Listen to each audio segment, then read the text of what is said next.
after the final buzzer. This is where you come for instant post-game reaction. Oh, hell yeah. This is Dubs OT. Can't wait. With John Dickinson. Hey, JD, what you up to, sugar? Long time no talk to. On KNBR 104.5 and 6.8. Streaming live at KNBR.com and on the KNBR app. Diving for it. Curry thought about three. He'll put up a three. There it is. Number 4,000. A shot for the ages from a player for the ages. Truly the portrait of an artist. Unbelievable. All right, Warriors get the win, and we welcome you in here at Harmonic Brewing in Thrive City, 130-104. Dubs over the Sacramento Kings. Stephen Curry, the 4,000th three-pointer of his illustrious Hall of Fame NBA career, needed two and hit two. The Kings were making it tough on him to get good looks tonight. I think it was pretty much known as the game unfolded that Sacramento was going to attempt to do everything they possibly could, not only to take Steph Curry away, which they've tried to do in the other three head-to-head matchups. Kind of felt like they really didn't want Curry to get that milestone on their watch, even though he only needed the 2 3-pointers to get the job done. But it opened things up for everybody else, all of that attention. And for the most part tonight, aside from about a 5-6 minute stretch bridging the two halves, the Warriors with a dominant performance, really ramping up the defense early against the Kings and really picking the Kings apart offensively in key moments. A hot 3-point night from a lot of players that the Kings were daring to beat them, and they got beat by those players. Draymond Green among them, who started the game with a couple of 3-pointers. He ends up with 23 on the night, knocks down 4 threes. The Warriors, a 22 of 39 3-point shooting game in this one. And the Kings did make a run, like I said, late second quarter into the third quarter, cut the Warriors lead, I think, all the way down to 6 at one point. And then Steph actually got the milestone, the 4,000th. It felt like the Warriors were kind of chasing that thing a little bit right before halftime and in the early part of the third quarter. The game basically at that point was starting to hang in the balance. They had allowed the Kings to get comfortable, and all of a sudden they're at the free throw line every possession, and DeMar DeRozan's hot, and Keon Ellis is making shots, and the Warriors for a stretch there felt a little bit vulnerable. Zach LaVine got it going from 3 after the Warriors basically erased him for a better part of the first half. He was just turning the ball over left and right. But Steph gets number 4,000, and then the Warriors basically retake the game over from there and win it by that 130-104 final score. So 808 KNBR 415-808-5627. That is a number to give us a call or shoot us a text here. Kyle Haar in our San Francisco studios. The vibes are high for the Warriors. They are 13-1 now with Jimmy Butler in the lineup. It's their 11th consecutive with Jimmy Butler in the lineup. Have not lost a game since the All-Star break with Jimmy Butler playing. You got to go back to that one game in Dallas, the lone defeat on the second to last game before the All-Star break. They wipe out Sacramento for the second time here in the last couple of weeks. So 11 in a row for the Warriors since the Jimmy Butler trade.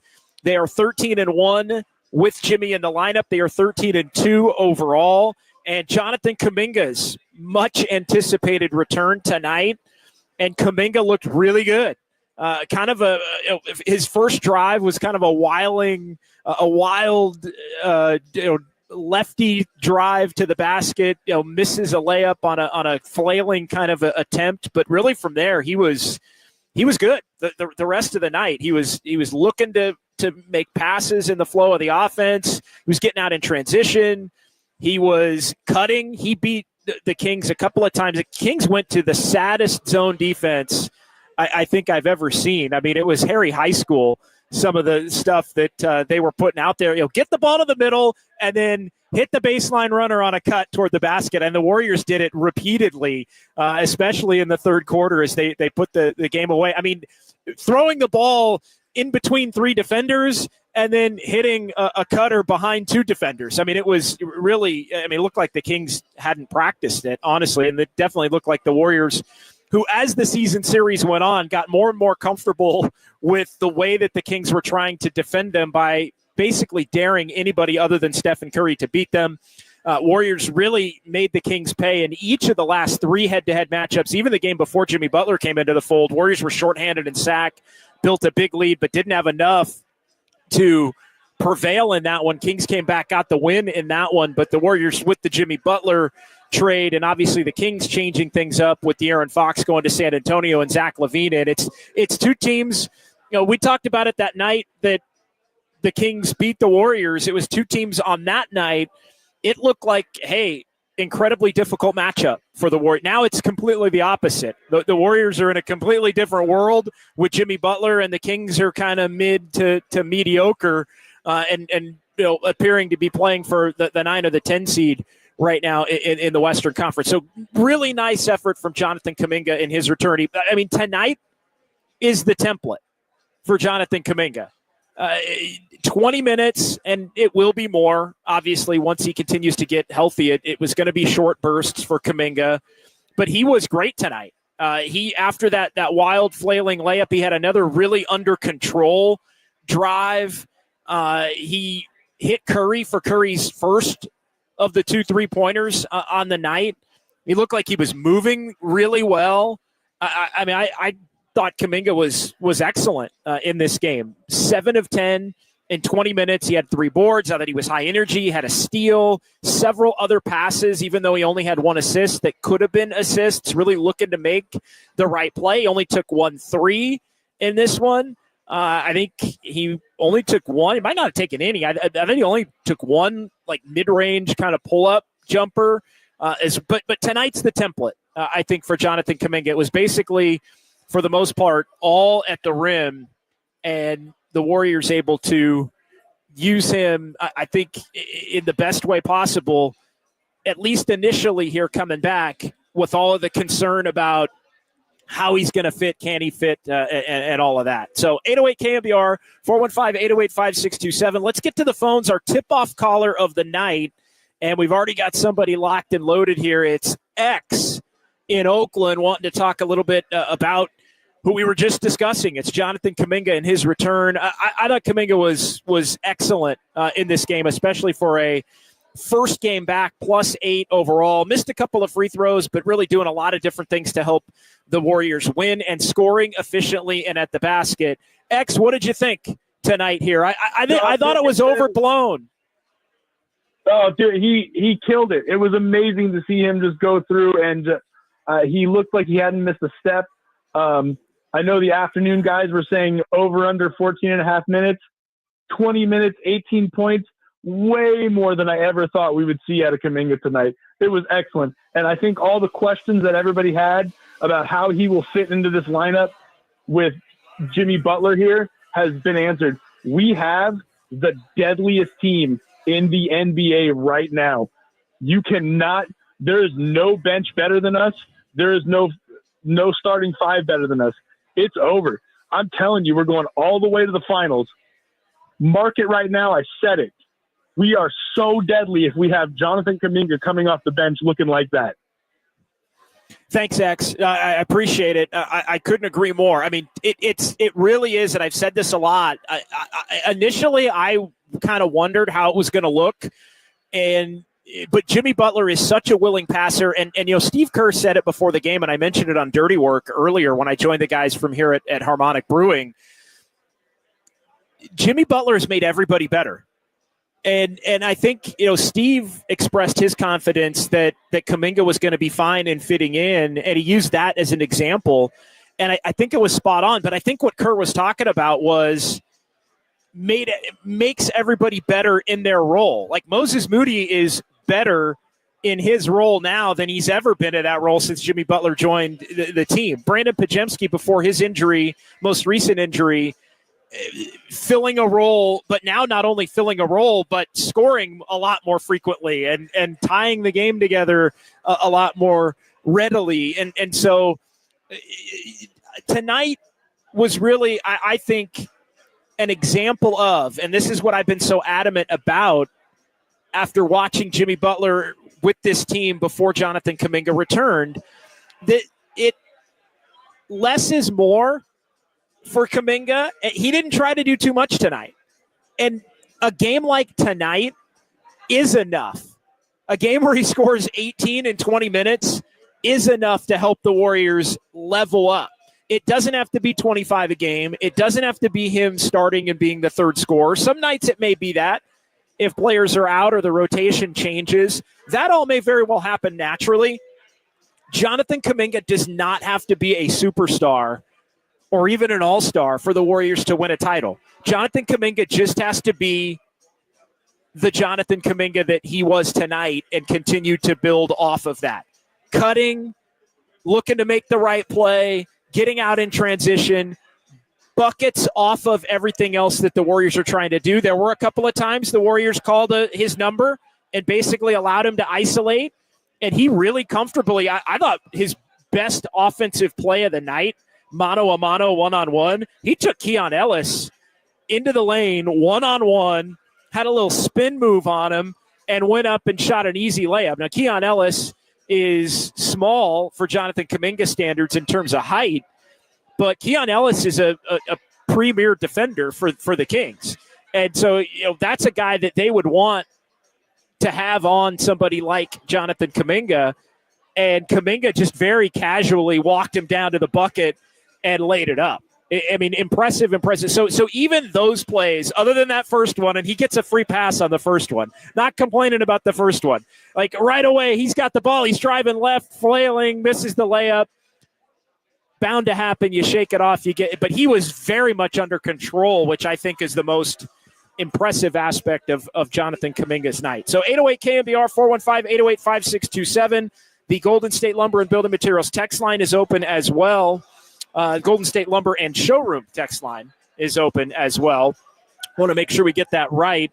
We've already had a couple of people stop by and say hi here at Harmonic, so I want to make sure I give a couple of shout-outs here, Kyle, off the top of the show. Jeff, our friend Jeff from St. Louis, big Dubs OT fan, big JD fan for going way back to a prior radio life. And Jeff stopped by, said hi, and he's having one on the house on the JD tab tonight. So, Jeff, appreciate you. And Ben as well, right, as we got things going, stopping by. We even got Kings fans stopping by and saying hi here on Dubs OT. A couple Kings fans in the house saying, hey, love the show. I was like, whoa, I thought I was going to get like cursed at or something, but no, it was all good, all gravy. Hey, love the show, do a great job, big fan of your work. So all love tonight, and the vibes remain high, if not immaculate, for the Golden State Warriors as they beat the Sacramento Kings 130-104, the final there. So let's get a couple of Kyle's clicks here to get things going, and then we'll kind of get into the game in a little bit more depth and get to some texts as well. But I want to let's check how people are feeling in this one. Jimbo Kaminga did exactly what they want him to do. He's only 22, came to the game late. He was marvelous, says Jimbo. Yeah, he was really good. He was really good tonight. Again, it's funny. As concerned as I was, Kyle, initially when the Warriors made the trade, I don't know. It felt like it took me like 2 or 3 games, like 3 or 4 games to Jimmy Butler. And I was like, yeah, I think this is actually going to work okay because he's such a willing passer. Jimmy Butler is. And I just feel like asking Kaminga to do less is the easiest way to get his efficiency up. And once his efficiency's up, then you sort of expand things from there. But I just thought it really became overblown. Like the whole, how's it going to work? And somebody every day, what's going to happen? Is he going to mess it up? He's not going to mess it up. He's not going to mess it up. If he's not going to mess it up, he can only help. And I think you saw it tonight. The Warriors, he was one of many I mean, the Kings held Steph Curry to 11 points and 9 field goal attempts, and the Warriors won the game by 26. I mean, and in part because you look up into the night, and yeah, Draymond Green had 23, but Jonathan Kaminga was the number 2 man tonight with 18, and he did it on 10 shots. And Moses Moody had big shot after big shot after big shot. I mean, you look at it right now, the Warriors ended up with, 8 in double figures as they put 130 on Sacramento. And the Kings tried to take Steph away, and the Warriors said, you know what, you want to take Steph away, then everybody else is going to beat you. Everybody else is going to beat you. And that's exactly what happened. Did the Warriors have a little bit of one of those games where some guys who don't typically make threes make threes? Like tonight was one of those games where if the Warriors were playing against the Warriors, Fitz would have been screaming. He would have been going ballistic. Draymond Green never makes threes. Gary Payton II never makes threes. How are these guys making all these threes? Oh, my God. Oh, my God. It's fake. It doesn't. Well, the Warriors benefited tonight because Draymond was being dared. Yeah, breathe into a paper bag over some rando making threes. It doesn't usually make threes, and Draymond obviously hardly a rando.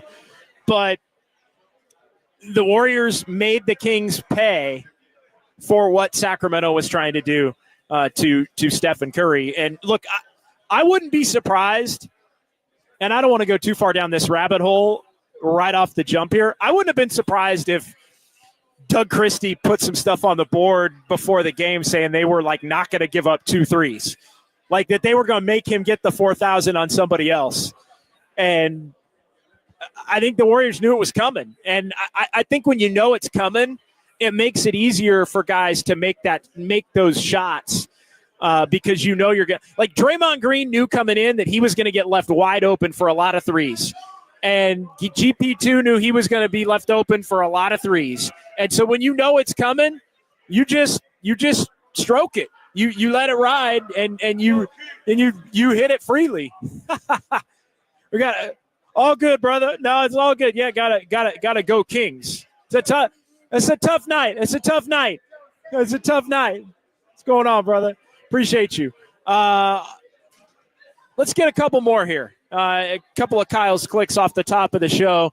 Harmonic is living tonight. Harmonic is vibing tonight. We got it's an interactive crowd at Harmonic Brewing in Thrive City. Mickey D, Jimmy, and Steph managed the game for others. Yeah, I thought Jimmy, not his best game tonight by any means, but you look up into the night for Jimmy Butler, and he scores 6 points. He's a +2, but he's got 5 boards, 7 assists, only plays 28 minutes. But you need him out there when Steph's not. And, other than the turnovers there at the end of the first half, which what the Warriors had, 5 turnovers at the end of the first half there that allowed the Kings to go from 20 to 10 and basically have it be a game to where middle of the quarter, it felt like the Warriors were actually in a little bit of a danger zone. Felt like they were going to need to keep making threes at a 20-plus level. Otherwise, the game was going to get a little dicey. And then Steph hit number 4,000, and it felt like everybody relaxed, and the Warriors reestablished themselves somewhat defensively. Kings had a much hotter half in the second half toward that end of the first half than they did in the first. But the Warriors reestablished the defense, got enough stops, and basically just hit a bunch of big buckets to keep the Kings at bay and really pick the Kings defense apart. I think that's the story of the night, was how, other than that stretch where they turned it over a bunch, they really took advantage of everything the Kings were trying to do. And that awful, JV 7th grade zone that Doug Christie was running. The Warriors just absolutely abused it. And just over and over and over, and then they got stops and got on transition more. All in all, a nice win. And yeah, Steph and Jimmy Butler clearly managing the game for others. What else do we got, Kyle? Read the Steed. Literally no player had a negative plus-minus tonight. That is a fact. Trace Jackson Davis Trace Jackson Davis is a plus. Everybody. Jimmy Butler was the lowest plus-minus on the Warriors tonight, at +2. He was the lowest plus-minus. Plus-minus leaders tonight, Draymond. Actually, no, I'm looking at the wrong column here. Plus-minus leaders tonight, Guy Santos in 18 minutes, +21. Let's see. Buddy Hield and Moses Moody saved the Warriors' ass in the third quarter when it looked like the game had the potential to get close. But, big buckets. But, yeah, you look up end of the night, everybody in the positive for this one as the Warriors get the win 130-104. And on the Sacramento side of things, yeah, everybody except for Trey Lyles was in the negative. Only Trey Lyles a +4. Rusty Nail never lost the lead. JK fit right in, looked really happy to be back. All smiles for Dub Nation. Proved Chuck wrong again. I assume that's Charles Barkley. After he said the Dubs would lose at halftime, he should know better. Oh, my God. We do have that sound, so we will probably be playing that later. It's pretty funny because Shaq, as Chuck was saying this, brought out stacks of money and put it on the table. God. Like, I'll take that bet. That's amazing. Was it the fake money that Shaq was – last week Shaq had a big old stack of fake money. He was shuffling the money like he was fanning it like he had all this money, and then all of a sudden it was like a bunch of blank paper on the back. It was fake money. Well, yeah, that was part of the interaction. Chuck was like, yeah, put that fake money away. And Chuck's like, no, this is real money. Yeah, I missed that part. I actually went down tonight to get a little ice cream, a little halftime ice cream, a little halftime soft serve in the media room at Chase Center tonight. And the TNT broadcast was on, and I was back up to my seat, I think, before Chuck said that. But, yeah, Warriors, nice job tonight. Never trailed in the game, never fully gave up the lead. Huge bench point night, 63-49 advantage there. And I think the next three games are going to be the fun ones. The next three games are going to be more of the measuring sticks, although the Knicks don't have Jalen Brunson. But it's New York, it's Denver, it's Milwaukee with Giannis. Warriors beat Milwaukee without Giannis going back before the All-Star break. But tonight, I think in some ways was the most important one because it is the Western Conference opponent that you're battling with currently. And I think tonight effectively ends Sacramento's chances of finishing ahead of the Warriors. They're back to 1 over. They've lost 3 in a row. The Warriors get to 10 over. By the way, talk about burying the lead, Kyle. The Warriors with the win tonight, 10 games over 500 for the first time this season. This is the high watermark for the Warriors. They were 12-3, 9 over 500, and that was the high point of the season for Golden State. They are 10 over 500 now, again at 38-28 with the victory 130-104 over the Kings. Let's do one more, and then we'll take a timeout. We'll come back. We'll get some more thoughts in the game. 808 KNBR if you want to weigh in on your view of Jonathan Kaminga and how he fit. To me, tonight was the template. He helped this Warriors team, but he did it in a real quiet. And if his plays were loud, his individual plays were loud, but the way he got his buckets were in the flow of everything. It was very quiet. It was a quiet 18. Gisak Butler has made the offense catch up to an already top 5 defensive team. He's helped the offense catch up because of his impact on others. Let me tell you, this team's got the ability, and they did it in the first half until they turned it over a bunch and gave the Kings some easy buckets at the end of the half. The Warriors clamped the Kings down in the first 21 minutes, 21 minutes of the half. Clamped them down. They were getting into DeRozan. They were getting into Levine. I mean, Levine was a turnover factory. I mean, he didn't want the ball. He's kicking it away. He's losing it. I mean, that's the second game where they really got into Levine in the head-to-head matchups. And, yeah, he hit some threes as the game went on, but they made him extremely uncomfortable. And I thought in the first half, again, before the Warriors allowed the Kings back into the game, I thought they almost made Levine kind of tap out a little bit, like almost not want the rock a little bit because they were able to be so suffocating defensively. It was more sporadic in the second half. The Kings did get comfortable based off that run that they went on late second, early third, but the Warriors did enough defensively ultimately to win this one by 26. 808 KNBR, 415-808-5627. The Golden State Lumber and Showroom text line is open. We'll get to some texts coming up. More thoughts on this one as the Warriors are 10 over 500. They're 13-1 since Jimmy Butler joined the team, with Jimmy Butler in the lineup. And they are making their way up the Western Conference standings, at least trying to, not getting a lot of help, but they're holding their position at number 6. We'll keep you updated on that as well as Dubs OT rolls on from Harmonic and Thrive City here on the Sports Leader.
Hoops Heads Dubs OT with John Dickinson keeps falling. Streaming live at twitch.tv/The Sports Leader.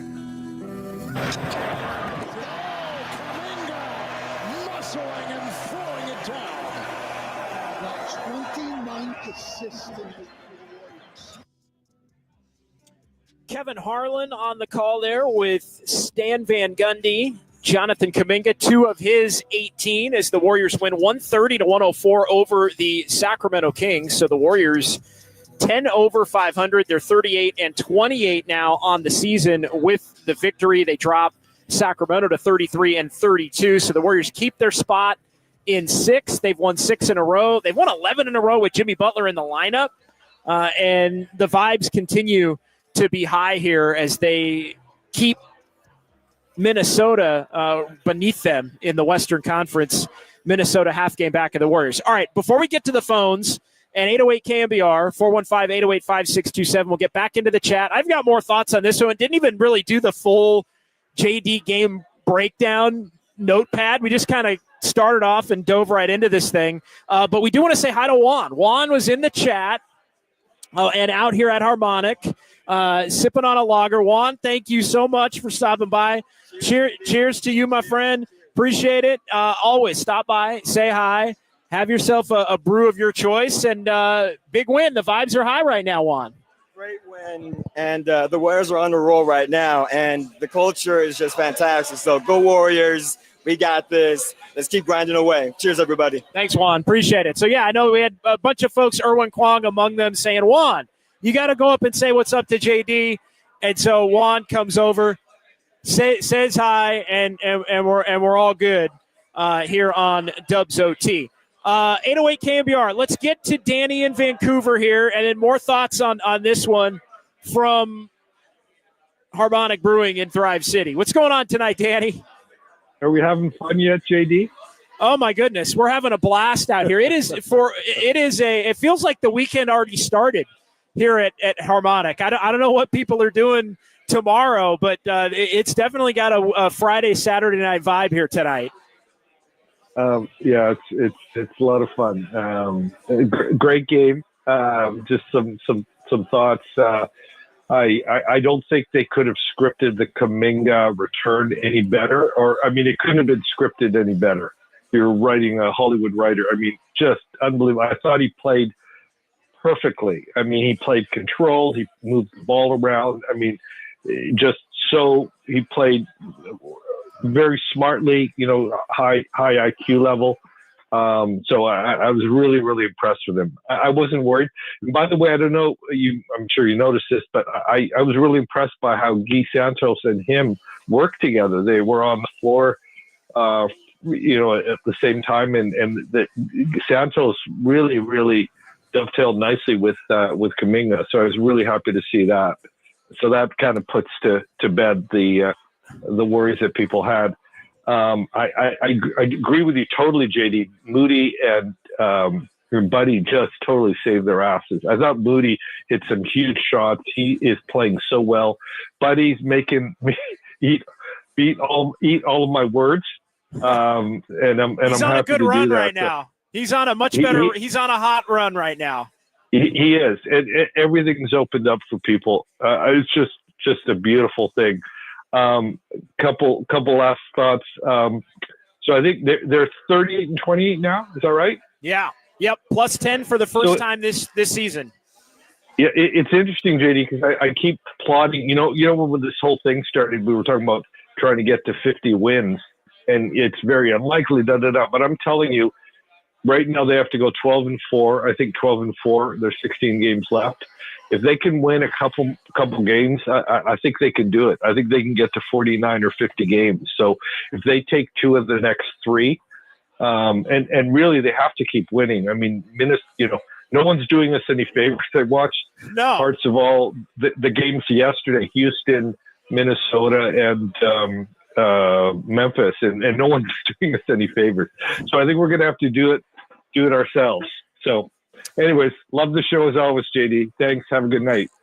Yeah, thanks, Danny. You look at the standings right now. Warriors have won 6 in a row.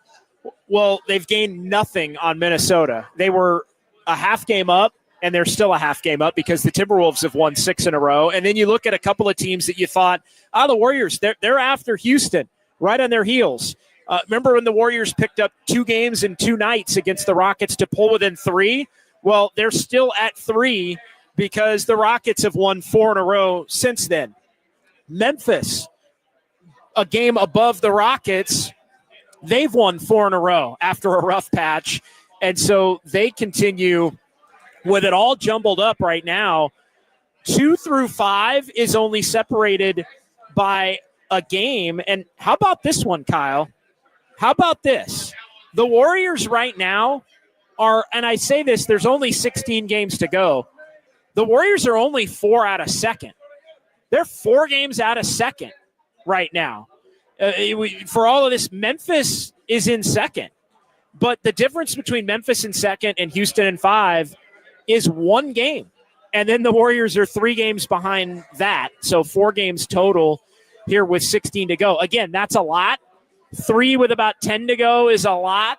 So you probably need to cut half of that away in the next 6 to 8 games. And how do you do it? Well, the next 3 games, I think, are going to tell the story because the Knicks are in without Jalen Brunson and then Denver and Milwaukee.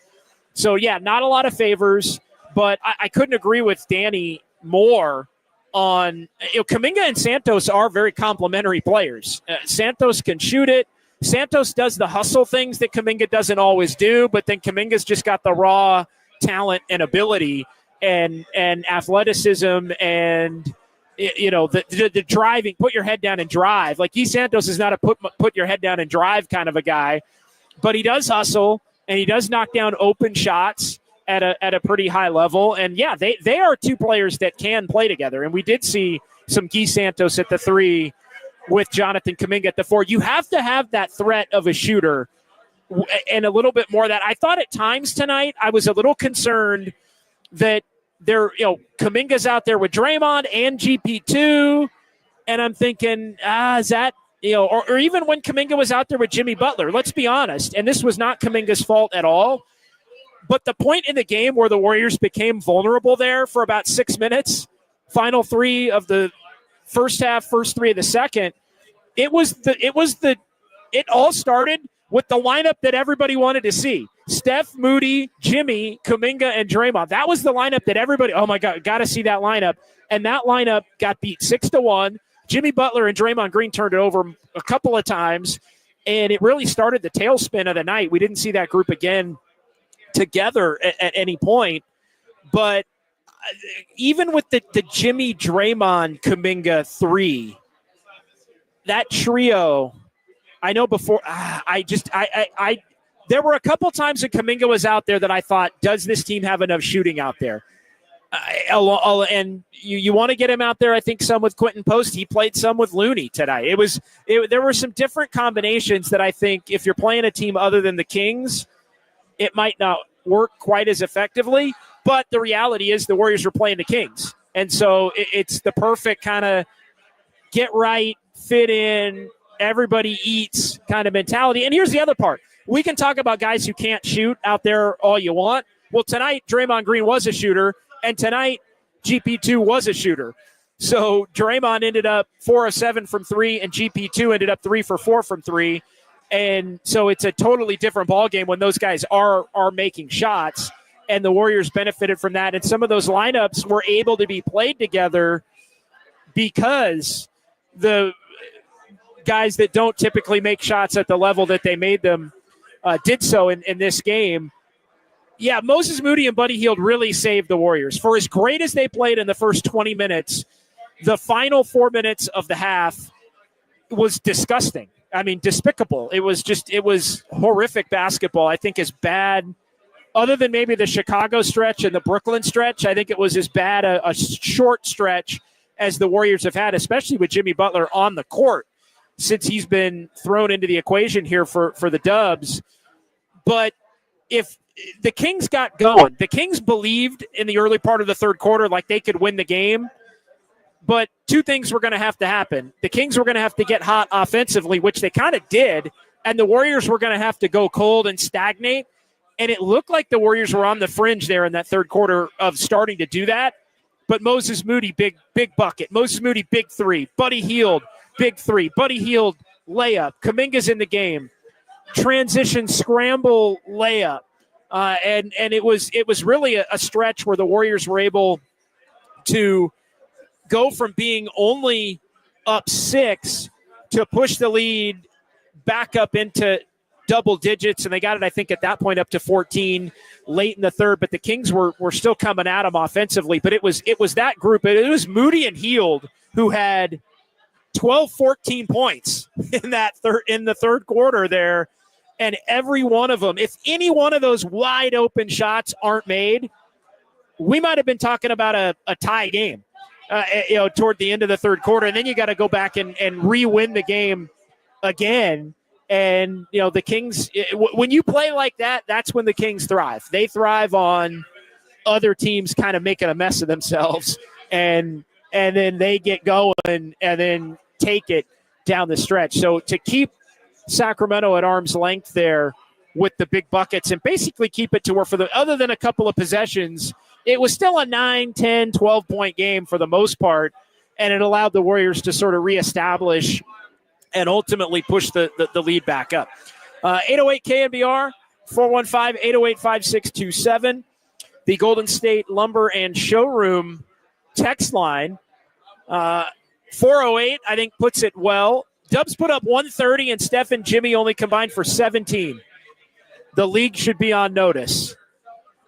Yeah, I think that's well said. I mean, tonight is one of those nights where the others showed that they could be the key pieces and help the Warriors earn a win. Again, we don't rate wins. This Sacramento team beat the Warriors, 5 straight before the Jimmy Butler trade, I think it was. And obviously they made a De'Aaron Fox trade, and they're just a different team. I mean, they're basically a 500-ish. They're a 9 or a 10 seed. I mean, let's be honest. They're a 9 or a 10 seed that maybe if they get hot for a game or two can be the 8 seed in the Western Conference. But the Warriors made them uncomfortable enough to where they could win this game relative. It's just the Warriors are in a different class with Jimmy Butler and with everything else falling into place the way that it has. All right, more from the YouTube chat here. Let's get one, and then I'll kind of give some other thoughts here. Joe Schmo, if JK can become a guy who is consistent and be in the new death lineup at the end eventually, yeah, I'm less worried about, like, that can be a night-to-night thing. Like, that almost is, I don't want to tamp it down too much, but that's like, let's just let it play out a little bit. Like, let's go one game at a time and let things play out a little bit.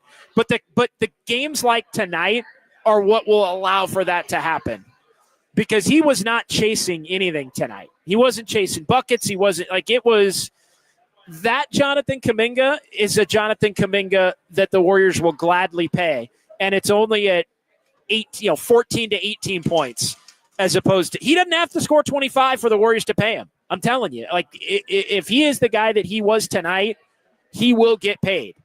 And the Warriors are going to win a lot of games, and he will fit in, and we're not going to be talking much about needing to make an offseason trade that can help the Warriors get over the top. Some other thoughts on this game. Again, I thought the Warriors, Draymond with back-to-back corner threes. The Warriors are really moving the ball, assisting tonight. They wind up with 35 assists on 45 makes. It was apparent that the Warriors really wanted to use what the Kings were doing defensively against them, but you have to have others make shots if teams are going to not let Steph Curry be the guy who beats them. And I think Sacramento really didn't want Jimmy Butler to be the guy who beats him as well. And the Warriors were moving it up 14-6. Couple of transition leak outs for Sacramento was really the only downside. Then Kaminga came in for Jimmy Butler. That was the slot that GP2 or Guy Santos had occupied. Quentin Post. We haven't mentioned Quentin Post tonight. Quentin Post was huge in the first quarter of this game. Quentin Post was another guy that was someone who made the most of that Warriors ball movement and was able to be effective in a big way. I'm looking at Quentin Post. First quarter, 7 of his 10 points, knocked down 2 of 4 from 3. All 10 of his points in the first half. Warriors needed it, knocked down a couple of big threes. And Quentin Post, I think, probably one of the unsung heroes from this one, especially early as the Warriors were looking to build that lead when they got it up to 23 there before Sacramento got back into the game and came back. But the Warriors were hot from three. It carried them through the night. The Kings were not hot from three, but the Warriors ended up in the first quarter leading 30-18 after one. Excellent defensive quarter for the Warriors. Warriors kept the same rotation. Start of the second and fourth quarters, it was GP2 in the Pajemski slot with four starters: Moody, Butler, Draymond Green, and Quentin Post. Buddy Hield was in for Moody a little bit, top of the fourth quarter, and the Warriors were able to get Moody back in the game, top of the fourth quarter there. But yeah, Kaminga played a little three his first stint, played four basically throughout the rest of the night, and they were just firing on all cylinders. Offense leading to defense, it was 57-34. And then it was that group that we mentioned: Curry, Moody, Butler, Kaminga, and Draymond. Basically the starters, only Kaminga for Quentin Post together. And that started a little bit of a shift where the Warriors were a -5 quickly in about a minute. And then Kaminga got subbed out for Post, and it got worse. A 12-1 run for the Kings to end the first half. Warriors turned it over 5 times in the final 4 minutes of the half, from 21-10 at 61-51. Warriors were still a little discombobulated offensively, I thought, at the beginning of the third quarter, as we've touched on. Steph was getting face guarded by Keegan Murray. It was just bad offense, and the Kings were getting out in transition, and they cut it down to 6. 29-10 run, and eventually down to 4 at 67-63 before Steph hit a three. Warriors got a bucket, hit that 4,000 three. And how about the tribute to Steph Curry in arena and across the world as he continues to set and raise the bar that he already set. Basically a 900 three-pointer lead over number 2 and James Harden, who's got about 3,100 plus. And Steph, the first to hit 3,000, one of 2 with 3,000, and the only man on the planet as he ends the night. Got to 4,000 three-pointers made for Steph and Curry. And I felt like the energy shift. I felt like the Warriors kind of relaxed again after Steph got number 4,000. They were chasing it a little at the end of the quarter. I think it was excitement to try and get Steph. And Draymond's as guilty of this as anybody. But it was the excitement of trying to get Steph while the Warriors are up 23, the 4,000, and get that celebration as the Warriors are just cooking the Kings. I think there was also that anticipation about the Draymond, Kaminga, Butler lineup with Moody and Steph, and it kind of backfired a little bit on the Warriors. But once Steph in the third quarter was able to get the 4,003, 8:19 mark in the third quarter, I thought everybody relaxed. The Kings did immediately answer. I think Levine hit a three to make it 72-66, but that's where Moody and Buddy Hield did their thing, and the Warriors were able from 72-66 to go on basically an 18-10 stretch that pushed the lead back up to 14. It was 90-76 into the third quarter. Warriors are up 13, and some big Moody threes early on in the quarter. That's when the Warriors really picked the zone apart. The Warriors went to the zone, and the Warriors just repeatedly hit the middle and hit the cutter. To either hit wide open, the baseline runner against that 2-3 zone or whatever it was, and you hit the middle, and then you've got the baseline runner, and he's either open for a three or he cuts to the basket. You hit him. And the Warriors it was embarrassing. It was Johnny Junior High. I don't even think it was Harry High School. The zone that the Kings were on. It was Johnny Junior High. It was amateur, and Doug Christie's calling timeouts, and a little different energy from Doug Christie in the last 2 games head-to-head as he was wearing out a path on the hardwood, walking out to the free throw line. He was calling so many timeouts. Head down, embarrassed, I think, that the Warriors made such a mockery of his vaunted defense. Kings have put up a lot of fake numbers defensively of late.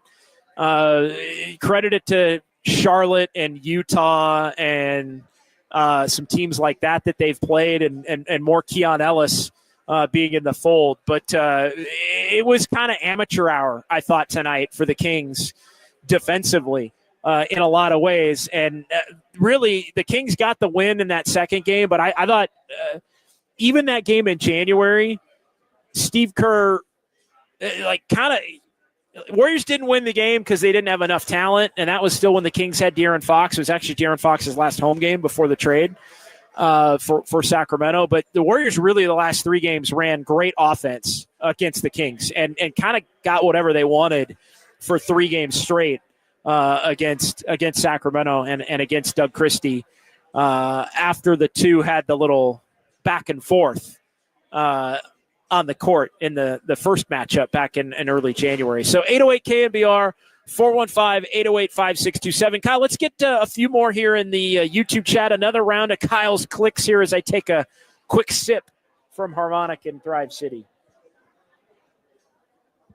Robert Brown, Warriors are deeper than the last fry at the bottom of the bag. Yes. All of a sudden, the Warriors look really freaking deep again. Isn't it funny? The Warriors are 12-3, and they look 13, 14 deep, right? I mean, Guy Santos was 14 or 13 and wasn't playing. No, Lindy was 13. Lindy Waters was 13, not playing. Guy was 14. Quentin Post was 15.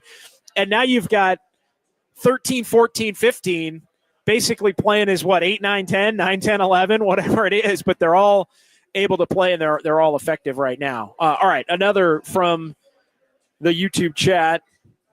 What are you saying, JD? Let's gun for second? Well, if we're talking about them being 4 out of 5th or 4 out of 4th like we were a week ago, well, now 4 out of 4th is also 4 out of 2nd because the teams that were 4th have caught some of the teams that were 2 and 3. But it's all at that same bar. The Lakers and Nuggets have not been playing great. The Lakers obviously without LeBron here now for a stretch, so they look primed to maybe dip down to 4.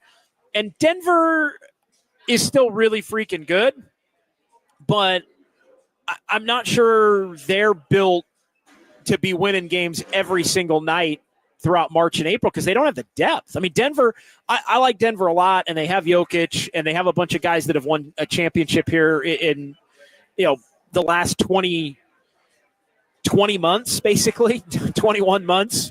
So let's put a little respect on their name. But I feel like Denver's only got 5 good players, 5-6 good players, tops. And I don't know that they're deep enough to continue to withstand some of these other teams that are really coming at them. But, yeah, I mean, I think second's a little bit of a tall ask. But you're as close to second now as you were to 4th a week ago. So, and you're not losing. So, yeah, I'll say it. I guess second's on the table. Max Lopez. The Jimmy pass to Draymond against the zone was men amongst boys. It was awesome. I mean, he just waited, and Draymond got completely behind the play. It was unbelievable. It was, and I mean, there were a couple where the Warriors just, I mean, it was, again, Johnny JV, not even Harry High School. But the Warriors again made them pay because they were so patient in the way that they handled their business in terms of moving the ball around in this game. What else do we have here, Kyle? Jimbo Kaminga did exactly what they want him to do. Irwin, yeah, we already read that one. I know, we already read that one, Kyle. Irwin Kwong, I thought Kaminga's assist on Curry's first 3 was a very heads-up play. Kaminga was looking to drive and kick tonight, which I think is some of that Jimmy Butler film. Jimmy is I'm going to say this. Everybody's happy tonight. Everybody's feeling good tonight. Rightfully so. Should be. All of that. Were there a couple times Jimmy overpassed? There were a couple times it looked like Jimmy could have laid the ball in or himself, and he's kicking it out. And a couple of times the Warriors made the 3, and 3 is greater than 2. But I think you could see a little bit of Kaminga looking to move the basketball, which is some of that Jimmy Butler film. And Jimmy has been, he's been on one with with looking to get other teammates involved. Maybe a little too unselfish on a couple of them where he's not looking to finish. When the threes are going down, you'll take the 3 beats 2. When those threes are not going down, you're like, Jimmy, take the freaking layup. Like, come on, bro. Take the layup. But no, I thought Kaminga was looking to be a willing passer, and rather than casting off from 3, he was putting his head down and kicking it to somebody and keeping the offense in a flow. I thought Kaminga was excellent tonight. I thought he was excellent in this game tonight, and I would have said the same thing even if he kind of padded it a little bit in the final 6 minutes or so. But I would have said the same thing if he had 12 or 14. He ended up with 18, and it all looks a lot better for the Warriors as they blow out the Kings. Couple of more here, Kyle. Skills. You give Moody real minutes for once. You promote Post. You import Butler, and before you know it, they're not even really missing a guy like Kaminga, at least not yet. You're terrorizing the NBA. Great call, Skills. And look, the reason, let's not forget, what opened up Moses Moody's ability to be impactful at the level that he's been, and what opened up the playing time? It was Jonathan Kaminga's injury. It was Draymond Green's injury. Sometimes you have to, because he started playing the 4. And what's funny is Moody playing the 4 has now suddenly allowed him to also play the 4 and play the 3. Moody played the 2, 3, and the 4 tonight. And yeah, he started at the 2 tonight. He's actually playing much more 2 and 3 now. With Pajemski out, he's basically starting at the 2, even though he had been, I guess, starting at the 4. Although I kind of think of him more as the 3. When I think of Jimmy Butler more as the 4. But regardless, all of that stuff and the positional stuff matters a lot less because the combinations work better together and much more complementary to each other. Let's do 2 more here, and then we'll take a timeout, Kyle. Kyle's Clicks, Dubs OT with JD. Jimbo, Jonathan Kaminga's growing right in front of our eyes. So very proud of him. Yeah, I think you could really see tonight the joy on Kaminga's face to be back out there. And I think you could also see the joy on his teammates' face to be back out there. I think it was prevalent, and this thing's got a shot to be really, really good. If they can get about 5 more games where they can just get Kaminga reintegrated, about 4 or 5 more games, really, I would say the rest of this homestand, plus maybe the first game or 2 on the road trip, maybe the first game of the road trip, and continue to get Kaminga rolling at the level that, looking like he did tonight. I think that's where we're going to start to see the expansion in terms of the ability to start getting into the 20s more. And, I hate to say it, but somebody's going to end up having to miss a game or 2. And that's where Kaminga can absorb a lot of that. And if he has the confidence that comes from being able to fit in, I think it makes it all the easier to spread his wings and stretch his legs and look to be much more aggressive when the Warriors then would need him to be a hell of a lot more aggressive. 1 more here before we get to Sounds of Dubs OT. Ian J, time to start believing, boys. I think they have a legit shot to win it all. I want to see the next 3. I want to see what the next 3 look like, but I think we're going to be able to make a proclamation one way or another as to how close or if they can do it. I'm going to call it right now, Kyle. We're going to be able to have a conversation about it on Dubs OT on Tuesday night. We're going to have a conversation about it. The next 3, I know the Knicks don't have Brunson, but the Warriors are due for kind of a clunker against somebody. So I would think they probably don't win all 3. 2 of 3 would be fantastic. The Bucks are a second of a back-to-back and a 3 and 4. All of these teams are going to play their ass off against the Warriors, so they're going to have to combat that. Like, these games should bring a lot of fatigue. The Knicks will just brutalize you, and they score at a high clip. Denver with Jokic, how do they match up? The next 3 are the true barometer for the Warriors. The next 3, because then the schedule really gets easier for a while.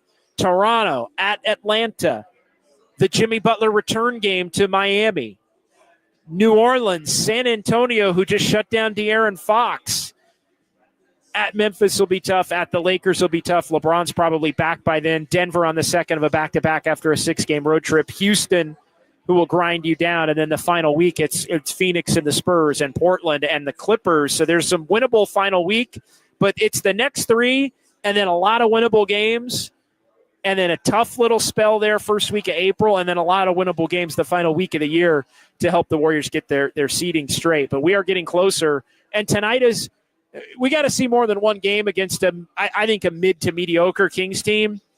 But Kaminga checked the box tonight, and that's important because there was so much question as to whether or not he'd have the ability to do it as effortlessly as he did. So 808 KNBR, 415-808-5627. Let's take a timeout. We'll come back. We'll get the sounds at Dubs OT. We'll get more from the Golden State Lumber and Showroom text line. Vibes are great here at Harmonic Brewing in Thrive City, and we'll be back. Dubs OT with JD here on the Sports Leader.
KNBR presents the sounds of Dubs OT. I can see the headline now. Kerr says Warriors better without Curry. No class, no balls. I want to get my joy back. I'm happy here,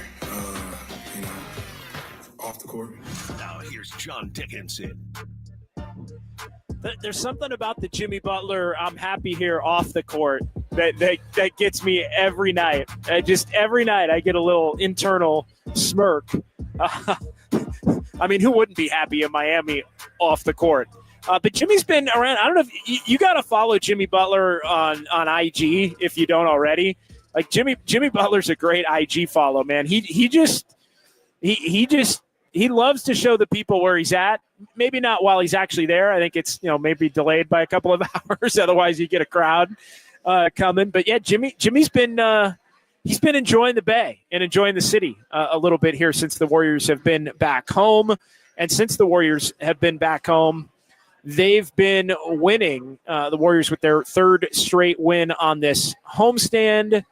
They are 5-0 at Chase Center with Jimmy Butler, and they've still got 4 more games to go on the homestand. Knicks and Nuggets and Bucks, and then the Toronto Raptors on Thursday, a week from tonight, as the games come rapid fire. All right, back here from Harmonic Brewing in Thrive City. Still time to sneak in a couple of calls, 808 KNBR if you want to. You can join the conversation via the Golden State Lumber and Showroom text line, and we will have at least another lengthy installment of Kyle's Clicks here. The best of the best from the YouTube chat following another big Warriors win. But let's get to sounds at Dubs OT, and we will hear from a number of different participants tonight. And we'll start with the head coach of the Warriors, Steve Kerr. We're going to hear from Jimmy Butler, Jonathan Kaminga on his return, Steph in sounds at Dubs OT, and then we got to play the halftime clip that Kyle Haar was discussing earlier with Charles Barkley saying the Kings were going to win the game after they had cut the Warriors' 23-point lead down to 10 at halftime. Warriors ended up winning by their largest margin of the entire game at the very end by 26, 130 to 104. Here's the head coach of the Warriors, Steve Kerr. Big headline tonight, Jonathan Kaminga's first game since January 4th. And here's what Kerr had to say about JK. Well, I thought he played really hard, and what you notice is just the different dimension he gives us with his explosion to the rim, and the way teams are playing Steph. I mean, everybody now is just top locking him. It completely distorts the defense, and it makes sense because you're trying to take away Steph, but then you don't have help in certain areas. And so if you have a guy like JK who can attack and score at the rim, it's a huge help. So I thought Jonathan was really good tonight, and I was just happy for him. He's put a lot of work in. It was a bad ankle injury, worse than we had originally thought, and it just took him quite a while to get to this point, but there was a lot of hard work that went into it, and I'm proud of him and happy for him. Yeah. And Jonathan Kaminga, I mean, you look at, again, he benefits not only from the Jimmy Butler effect, but from the Steph Curry effect off of the Jimmy Butler effect, right? Jimmy has allowed Steph to become Steph again, and that allows everybody else to really thrive and be able to flourish. But I want to touch on quickly the last part before we hear the next clip from Steve Kerr. I mean, this was a really bad ankle injury. And, I mean, he missed basically 10 weeks, 2.5 months. And, I think everybody was kind of wondering what was going on with all of that. But the night that he got hurt, the Warriors were in big trouble. I mean, to think from that night, and it's ironic to think back, the Kings came in the next night. The Warriors won that night against Memphis. They had a home back-to-back, and the Kings absolutely annihilated the Warriors at Chase the first game of that. And it was almost as if the Warriors were shaken because they knew they didn't have enough. And the Kings were building confidence under Doug Christie after they had fired Mike Brown. And, I mean, Malik Monk did whatever the hell he wanted. I mean, it was as embarrassing and I think worrisome for the big picture game as the Warriors have had all year. And I think it's interesting to go back to that now, 10 weeks ago, and the Warriors survived. It's kind of like that night and in the games that followed, the questions were, is Kaminga going to come back? But everybody, at least initially, believed it was going to be at least a month. I mean, it was significant enough to where it was going to be at least 4 to 6 weeks. Wound up being that and then some. As Steve said, it was more significant an ankle injury than originally thought. And it took him a lot. A lot of the things I'd heard were he was healing and healed, but as he would ramp up his return to play workouts and scrimmages and different things, there was just more soreness that would pop up than you would want to have for somebody at the stage that he was at. So they were taking extra time to basically give him recovery off of that soreness to go at it and hope that it gets less sore as he would go through the same type of progression in his workout. And they finally got it to that point where they were comfortable enough to be able to bring him back. But I think in the big picture, grand scheme of things, to look back at the fact that it didn't look like the Warriors were going to be able to survive Kaminga's absence in the immediate aftermath when he was out. And not only did they, but they started to play their best basketball of the year, and now they're getting him back. And tonight looked like an extension, a role player level extension of the Kaminga that he was before the injury. And that, to me, should give Warrior fans the utmost of confidence that this team will have the ability to continue to push forward and continue to level up. All right, let's hear another Steve Kerr. Steph got his 4,000th three-pointer in that third quarter, 8:19 mark of the third. Funny one from Steve as he was asked how many threes he thinks Steph Curry will be able to finish with. Now that we've reached 4,000, if he can stay healthy, how far can he take this? 8,000? Yeah, who knows? I mean, it just seems like it was not too long ago that he broke the record, and what was that? Less than 3,000, right? What was it? 2974. Yeah. So he just keeps going the way he keeps himself in shape and condition, in rhythm. He's gonna make another 1,000 for sure. I mean, that's what I would guess, but who knows? Yeah, I think he's going to get to 5,000. I think that's almost a lock at the rate that he's been hitting them. But I mean, Steph Curry, he only needed 2. He got 2. He had 11. I mean, if tonight's not an indicator of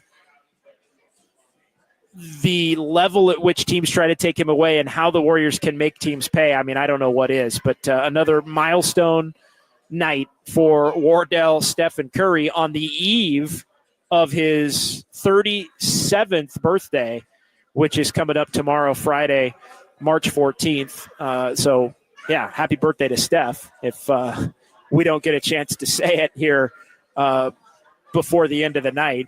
Steph with that birthday tomorrow, and then the Knicks, Nuggets, and Bucks coming to Chase Center here after. We saw the Draymond Green birthday. I don't know. What's going to be wilder, Kyle? I'm going to ask you real quick here before we move on. What's going to be wilder, the Steph Curry 37 or the Draymond Green 35 in New York? Age, or birthdays? Is that what you're asking? No, which party is going to be? Which party is going to be bigger? I got you. Well, I saw. Did you see that clip from Draymond? Oh, there were a few clips. There were a few clips. Draymond's. I think the answer is Draymond. Yeah. But when you get Quentin Post and Draymond swag surfing in the circle, I think the answer is Draymond. I think the answer is Draymond. And by the way, Steph was having a pretty good time at Draymond's also.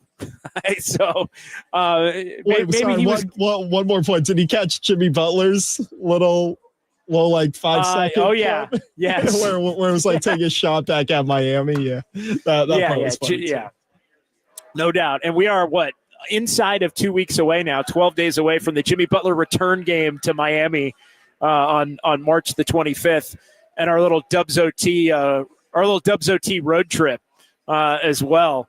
We're going to be happy there off the court. Let's continue with Steph from postgame, and this was via TNT, the interview after the game. Was Allie LaForce, I believe, tonight. So let's hear a little bit of Steph on that 4,000th triple. It was a special moment, obviously, to do it at home. The 2,974 record in New York was great because it was an unbelievable environment in Madison Square, but to do it in front of my home fans, and it was a weird game. I didn't get many attempts up, but to finally get it in the third, I felt the energy. It was special. Yeah, and again, hunting it a little bit, I thought at times, but especially after he hit that first one a little bit toward the end of the quarter. But yeah, I mean, so many of Steph's great moments, it feels like, come on the road. And so to have a milestone, not a record, but a milestone, he already has the record and has for about 3.5 years almost. But to have Steph reach that milestone, and the crowd wanted it tonight. The vibes are back at Chase Center. It has been completely different these last 5 games. The Dallas game with the Iguodala celebration and Clay coming back, even the Charlotte game, which is probably the dud of the 5, had a improved level because it was Jimmy Butler's second game with the Warriors at home. And then the games on this homestand have been ramped up to say the least. With the Pistons game, was what's going on, Alex? We got Alex. Well, hold up. I got too many screens up here, man. But yeah, creep in. What's going on, Alex? Yeah, I'll do a sipper. I'll do a Jimmy sipper. A tribute to our guy Jimmy from Harmonic Brewing. But Alex chiming in as well. And Steph, good to see Steph get a milestone at home to where the home crowd can celebrate and appreciate it. It does. Again, I'm sure we could make a list of best home moments, but it feels like so many of the big Steph Curry career moments have been in away games for whatever reason. All right, let's continue here. Sounds at Dubs OT as the Warriors get the win over the Kings, 130-104. Let's hear Jonathan Kaminga from the postgame press conference addressing his first game back. I don't know. I think a lot of people didn't see it, but I kind of struggled a little first minute. And I think in the second half, they kind of played me a little longer than I was supposed to, so I was kind of tired. But, I've been out for a couple months, and I've just been watching how everything's been going and how they've been playing. And obviously, I spoke to Steve a couple times about how they've been playing, how things going well for everyone.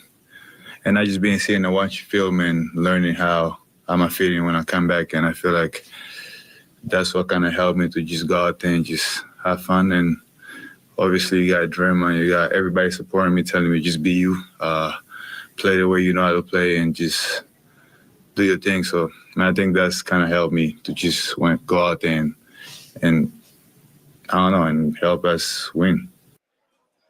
Yeah, and he helped the Warriors win tonight. So he didn't play enough in the first half to get into a rhythm, but then he was tired in the second half because he was playing so well that Steve did stick with him a little bit. I thought pushed it. I would have taken the under on 20 minutes tonight. I really would have. I thought it was going to be more like, not too much under. I thought it was going to be more like 17 or 18.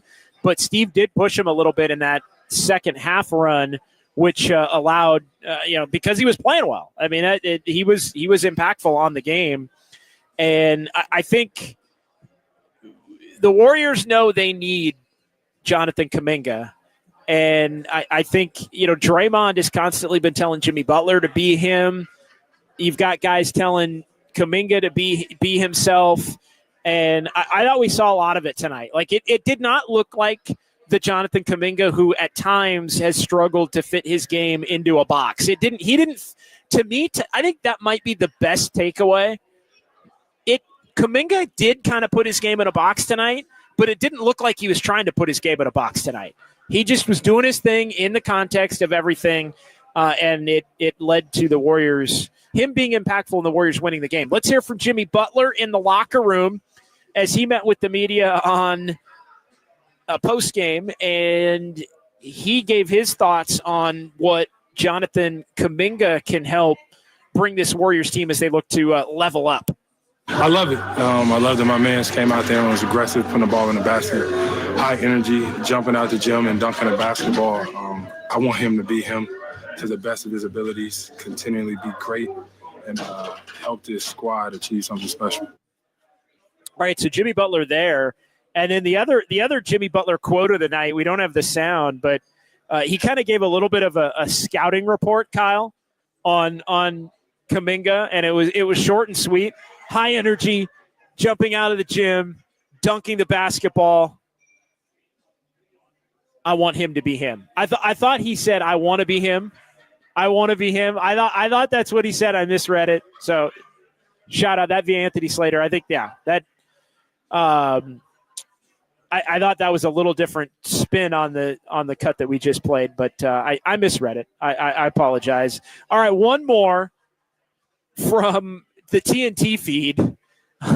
Charles Barkley, I missed this at halftime. I actually caught a little bit of their initial conversation. I did not realize it devolved into this.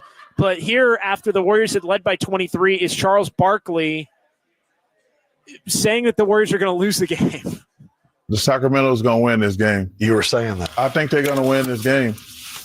That means bet it. I really think they are. I was Coach Van Gundy said all they got to do is take better care of the ball. If any of that was real, we'd all be good. Oh, it's real. Okay. It's real. No, but I'm telling y'all, Sacramento is going to win this game. Make it light on yourself, little fella. 1, 2, 3, 4, 5, 6. 11 and a half. All right. That's what it is right now. Hey, I'm not even worried about it. The Sacramento Kings they're going to win this game. Okay. All they got to do is take care of the ball. They're 12-1 with Jimmy Butler plays. Yeah, well, they're going to be 12-2 tonight. Okay. How about that? How about that? Well, Chuck, you only whiffed by 26. Wow, I missed that. So that was the moment. Whatever time that would have been, Kyle, about 8:20, 8:25, 8:30. That was the moment the Warriors clinched the game tonight, even though the Kings cut the lead down to 4. How about that? And Shaq's just stacking the money up on the table. Oh, my God.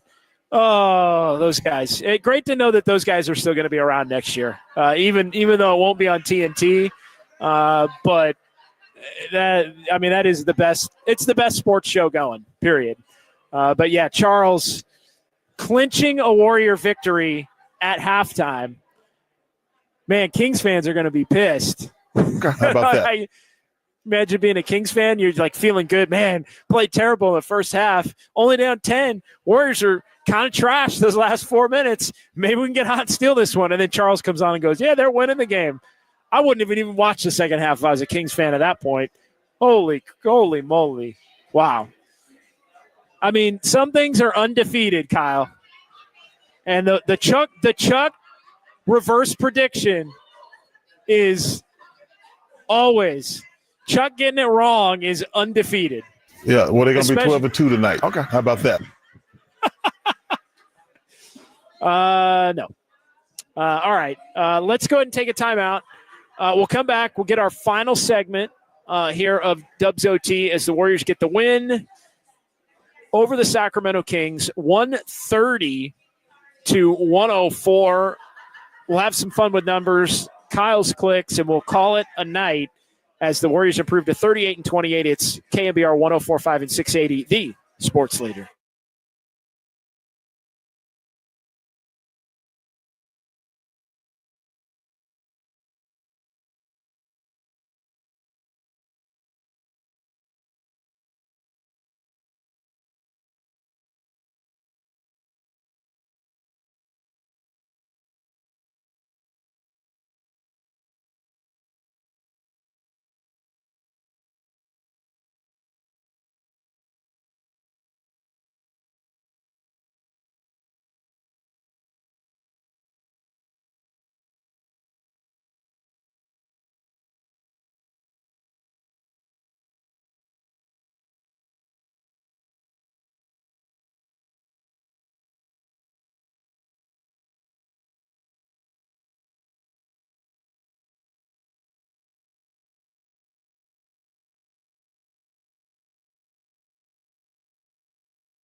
This is Dubs OT with JD. Time now for fun. I'm a fun guy.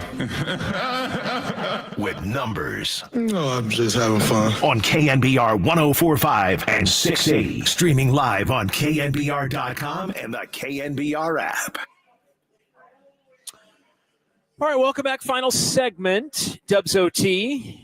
It's John Dickinson at Harmonic Brewing. Appreciate Alex, who popped in during the last segment, and Grace tonight as well. Mike was here earlier. Jimmy was here earlier.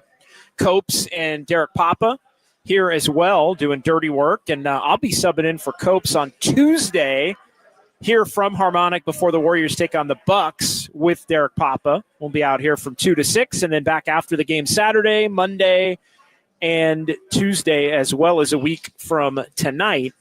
When the Warriors wrap up this homestand. Fun with numbers here on Dubs OT on KNBR as the Warriors get the win 130-104 over the Sacramento Kings. These two teams split the season series 2-2 with the Warriors losing the first two and winning the final two. Jimmy Butler era as Golden State now 13-2. In the Jimmy Butler era. Warriors also have a season-high now 6-game winning streak. Warriors had a couple of 5-game winning streaks. They finally get to 6 in terms of the winning streak, and they finally get to 10 games over 500. They were 12-3 in the first 15. Apologies there, Kyle. I'm fighting a hiccup there. I'm trying not to hiccup on the air. That would be less than stellar here, but Warriors get to 10 over 500 at 38-28, and they've been getting the job done on the home floor as well. Now 5-0 Golden State on the home floor in the Jimmy Butler era, but you look at this home streak, the 3-0 here on this homestand. You go back to the 2 games before the Warriors had the All-Star break, and they beat Dallas and Charlotte. And then you go even farther back than that into February, and they were able to beat Orlando. So the Warriors are playing well at home here of late. It is a 8-9 game home winning streak. The Warriors have not lost at home, or 9 of the last 10 at home. They have not lost at home since Phoenix beat them on January 31st. That's the only home loss for the Warriors. Basically, it's been almost 2 months. The Warriors getting the job done on the home floor in a big way here in February and March. The Warriors have not lost a home game. We talked about the 6 in a row, 20-13 overall at home. 9 of 10 at home since the Boston game on MLK. That's what I was – which was – it felt like a low point of the Warriors season, to be sure. The Warriors tonight, Steve Kerr got his 557th regular season coaching victory. That tied Al Attles for the most in franchise history. Kerr got his first head coaching win against the Kings back in 2014 in Sacramento at the old Arco Arena. Kyle, I got another quick trivia question for you. Do you remember what happened the night that Steve Kerr got his first NBA coaching victory in Sacramento at Arco Arena? I do not remember. I do not. This is one of those like changing of the guard kind of weird things that that the Giants won the World Series during that game. In 2014, October 29, 2014, the Steve Kerr was coaching his first game against the Kings in Sacramento at Arco Arena. You know who the head coach of the Kings was that night? Michael Malone. Michael Malone was the head coach of the Kings that night. Warriors won 95-77, and during the game, you had Kings fans and Warrior fans. It was at the old Arco in Sacramento. Kings fans and Warriors fans cheering the news that the Giants had won the third World Series with Madison Bumgarner in Kansas City. It happened like right around halftime of the Warriors, and the Warriors that year obviously would go on to win the NBA championship. and that was the Steph Curry MVP year. So an odd sort of changing of the guard in Bay Area sports there, Kyle, with the Steve Kerr era and the Steph Curry MVP era coming to fruition as the Giants and Madison Bumgarner were doing their thing in Kansas City. Warriors 13-1 in games Jimmy Butler's played in, 13-2 overall. 8 Warriors in double figures. We mentioned that earlier. 5th time in the last 10 seasons the Warriors have done that. And according to Elias, the Warriors did it against the Jazz back in 2024. They also did it in 2023 against Miami. They did it against San Antonio as well in January of 2023. They did it against Portland in February of 2022. Draymond, Kaminga, Moody, Buddy Hield, Steph Curry, GP2, Quentin Post, Guy Santos, all in double figures. Warriors led from start to finish. 3rd time they've done that without a tie, and they're 9-0 when they shoot 50% from the field, 57.7% tonight. This is the 2nd straight game Warriors scored 130, which the Warriors had not done since January of last year. Warriors actually lost both games where they scored 130 last year to the Lakers and Kings consecutively in that stretch. They win, obviously, this year.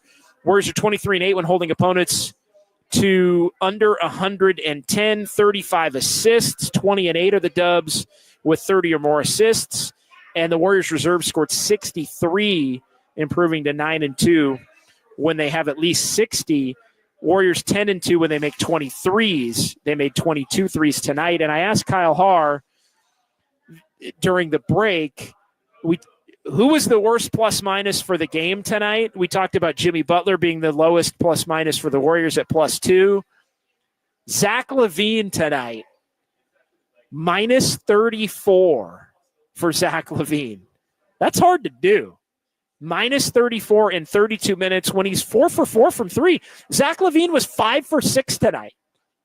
Only took 6 shots. He was 5 for 6 and 4 for 4 from 3, Kyle. -34. The Warriors annihilated the Kings with Zach LaVine on the floor. As I've said a few different times, he can really shoot it, but he is not a winning player.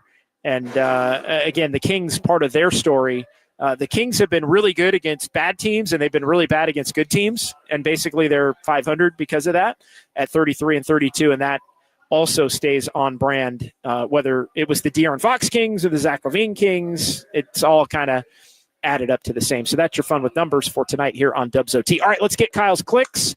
Back to the YouTube chat we go before we call it a night here from Harmonic and Thrive City. Kyle, the best of the best. What do you got, brother? Gisak, 4,000 beers for JD, please. Put it on estimated eyes tab. I'll put it on San Jose Jazz fan 4's tab. Actually, I think I've gotten about 4,000 on the JD tab for San Jose Jazz fan 4 and his wife, Mrs. Jazz fan. Pat H, JD 9-0, baby. We saw Pat before the game. He was on with Copes and Derek Papa 8-0. He said, he was a little nervous. Actually, Pat was a little nervous as to whether his streak would hold up, but the Warriors able to get Pat H another win to improve him to 9-0. Great to see Pat before. Kings could have used Tolbert. Yeah, they could have. I don't know.